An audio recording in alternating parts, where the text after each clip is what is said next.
तारक बम, तारक बम। आरामबाग बसी,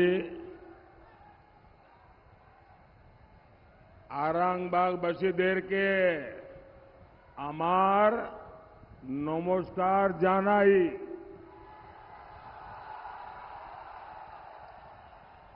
कुछ दिन पहले ही मैं यहां विकास के उत्सव के लिए आया था। तब रेल, पोर्ट,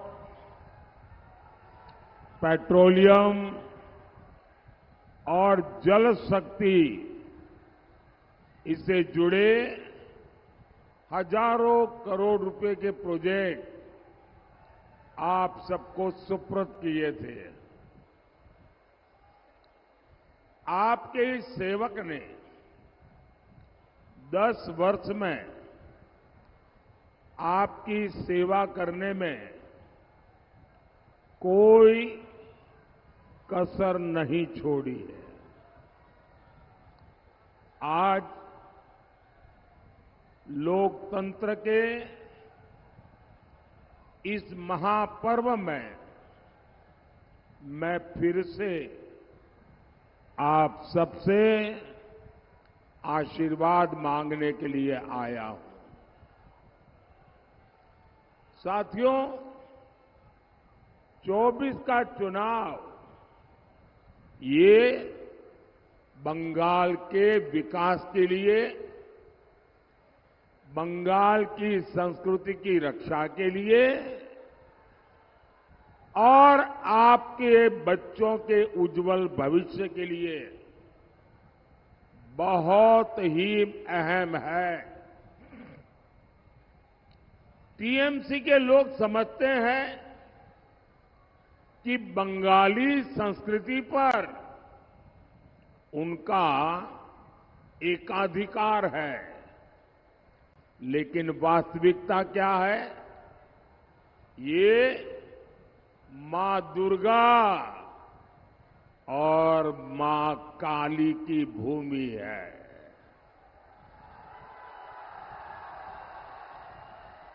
लेकिन यहां लोगों की आस्था पर पहरा लगाया जाता है। यहां राम मंदिर का नाम लेना अपराध हो गया है। हुआ है कि नहीं हुआ है? बोले जय श्री राम। टीएमसी की चले तो बाबा तारकेश्वर धाम पर भी ये रोक लगा दे। ये धरती गुरुदेव टैगोर, काजी नजरुल इस्लाम और सत्यजीत रे की धरती है। लेकिन यहां टीएमसी के राज में अभिव्यक्ति की आजादी नहीं है। यहां ऑपोजिशन को, विपक्ष को, जागरूक नागरिकों को, स्वतंत्र आवाज को दबाया जा रहा है। इतना ही नहीं, हालत तो ये है कि कोई हंसी मजाक करे, कोई हंसी मजाक का पोस्ट कर दे सोशल मीडिया में, कोई कार्टून शेयर कर दे तो उसको भी धमकाया जाता है, उसका जीना मुश्किल कर दिया जाता है। अरे बंगाल के मेरे भाइयों बहनों, ये स्वामी विवेकानंद और सुभाष बाबू की भूमि है। लेकिन टीएमसी सरकार देश के प्रति उनके विचारों की धज्जियां उड़ा रही है। बंगाल की पहचान राजा राम मोहन रॉय से होती है। ये टीएमसी वालों का चले ना तो राजा राम मोहन रॉय का जो नाम है उसमें से राम भी निकाल दें, ये ऐसे लोग हैं। लेकिन यहां महिलाओं की स्थिति लगातार खराब हो रही है।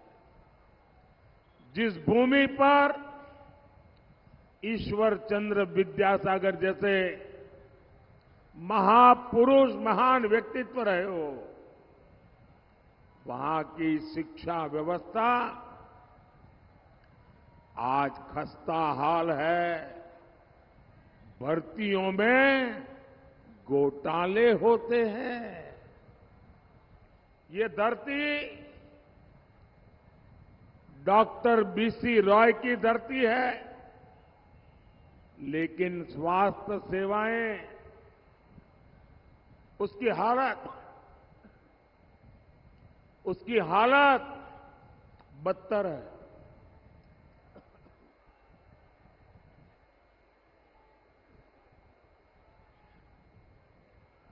इसी पावन भूमि ने डॉक्टर श्यामा प्रसाद मुखर्जी जैसे महान सपूत दिए हैं। लेकिन वोट बैंक की पॉलिटिक्स के आगे उनके महान विचारों की अनदेखी की जा रही है। टीएमसी के व्यवहार में, टीएमसी के काम में बंगाल की संस्कृति की एक झलक भी नजर नहीं आती है। भाइयों और बहनों, वोट बैंक को खुश करने के लिए ये किसी भी हद तक जा सकते हैं। टीएमसी तो घोर एंटी एसटी है, घोर महिला विरोधी है। ये अपने एससी एसटी नेताओं के साथ तक बहुत बुरा व्यवहार करती है। बागदी और बाउरी समाज के लिए ये कैसी कैसी बातें करती है, ये आपने देखा है। टीएमसी की मूल पार्टी कांग्रेस ने धर्म के आधार पर देश के टुकड़े किए,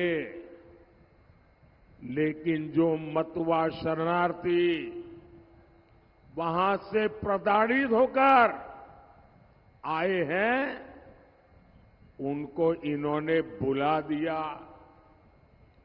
जब मोदी सरकार सीएए जैसा बहुत ही महत्वपूर्ण कानून लेकर आई, नागरिकता देने वाला कानून लेकर आई, नागरिकता देने की गारंटी लेकर आई, तो ये लोग डराने धमकाने में जुटे हैं, अफवाहें फैलाने में जुटे हैं, झूठ बोलते जा रहे हैं।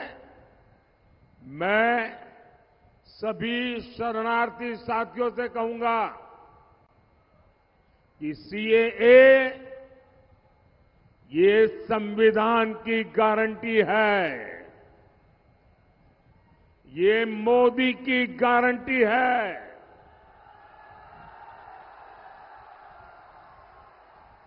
दुनिया की कोई ताकत इसे रोक नहीं सकती है। और टीएमसी वाले भी कान खोल करके सुन लो, अगर इस प्रकार की बातें हरकत की तो लेने के देने पड़ जाएंगे।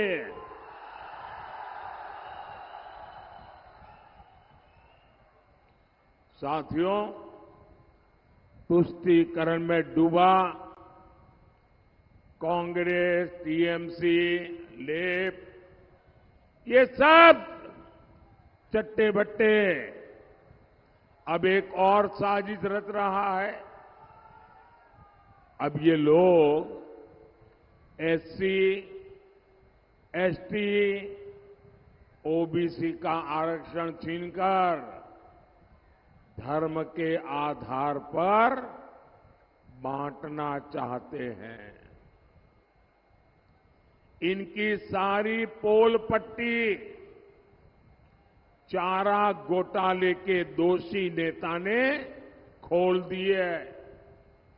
ये चारा घोटाले जो जेल में पड़े थे, अभी तबीयत के कारण जेल से बाहर आए हैं, वो कहते हैं कि एससी, एसटी, ओबीसी संविधान ने जो आरक्षण दिया है ना, वो पूरा का पूरा आरक्षण मुसलमानों को दे देंगे।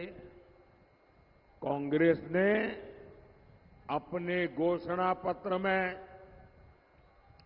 सरकारी ठेकेदारी में, यहां तक कि कांग्रेस ने खेलों में भी माइनॉरिटी कोटा देने की बात कही है।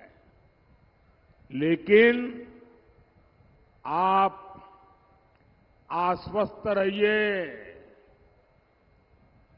वंचितों का जो अधिकार है, वंचितों का जो अधिकार है, मोदी उसका चौकीदार है। साथियों, केंद्र सरकार अगर आपके हित में जो योजना बनाती है, उसे भी ये टीएमसी सरकार रोक देती है। मोदी एक बहुत बड़ा अभियान चलाता है, एस्पिरेशनल डिस्ट्रिक्ट प्रोग्राम। देश के इन जिलों में बड़ी संख्या में एससी, एसटी समाज के लोग रहते हैं। इंडी गठबंधन की सरकारों ने इन्हीं जिलों को सबसे पिछड़ा बनाकर छोड़ दिया था। मोदी ने कहा, ऐसा नहीं चलेगा।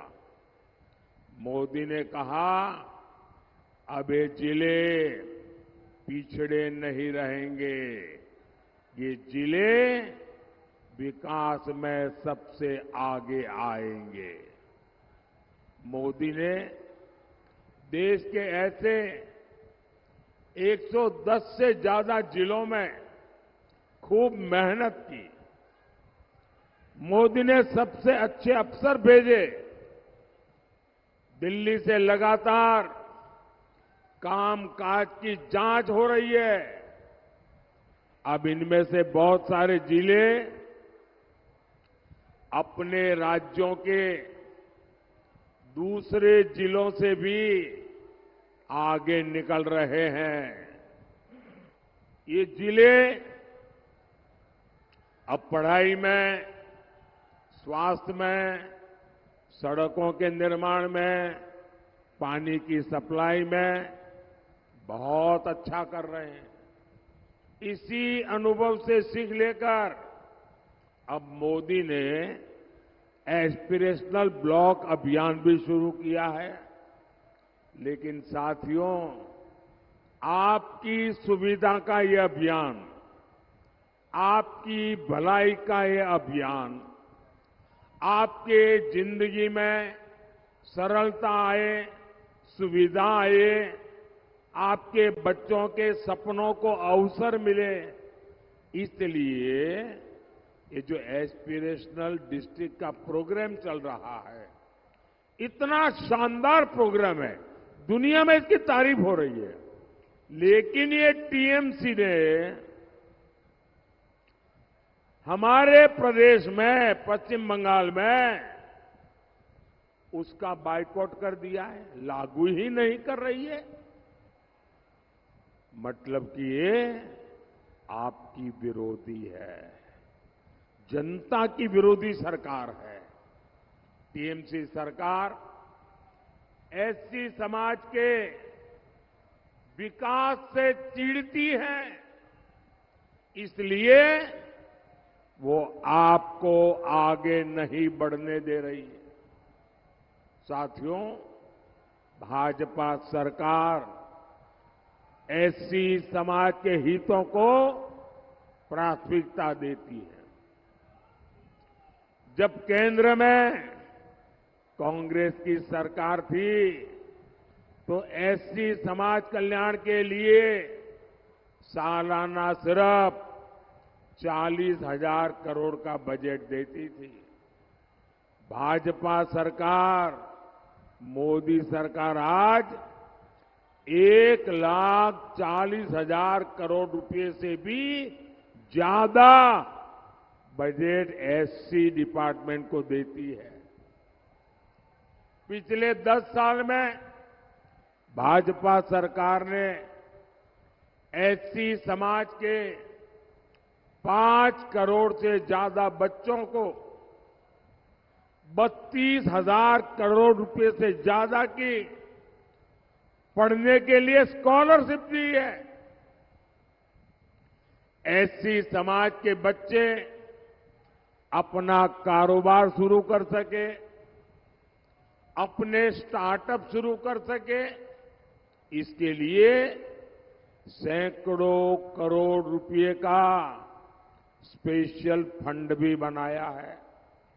साथियों, टीएमसी के लिए बांग्ला मस्तान, भाईपो बांग्लार मेये से कहीं ज्यादा महत्वपूर्ण है। टीएमसी जिस तरह बंगाल को लूट रही है वो एक महापाप है। शिक्षक भर्ती घोटाला, पोंजी स्कैम, कोयला scam, chit fund scam, ration scam, इतनी बड़ी लंबी लिस्ट है। टीएमसी ने हमारे अन्नदाता, हमारे किसानों को भी नहीं छोड़ा है। टीएमसी वाले धान किसानों को मंडियों में लूटते हैं। ये किसानों का धान कम तोलते हैं और पैसा भी कम देते हैं। ये तो मोदी पीएम किसान सम्मान निधि भेजता है, उससे मेरे किसान भाइयों को कुछ राहत होती है, वरना तो बंगाल के किसानों को बर्बाद करने में कोई कसर टीएमसी ने नहीं छोड़ी है। साथियों, मोदी सरकार इथेनॉल और बायोफ्यूल प्लांट भी लगा रही है। धान किसानों को भी इसका फायदा मिलना तय है। भाजपा ने अनाज के भंडारण के लिए दुनिया की सबसे बड़ी योजना शुरू की है। अब हम आलू, प्याज, टमाटर जैसी सब्जियों के लिए विशेष क्लस्टर बनाने वाले हैं, जहां सब्जियों की स्टोरेज की सुविधा होगी।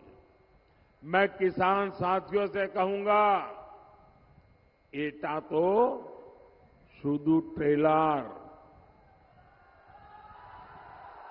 এটা তো শুধু ট্রেলার, এখন তো অনেক কিছু করা বাকি।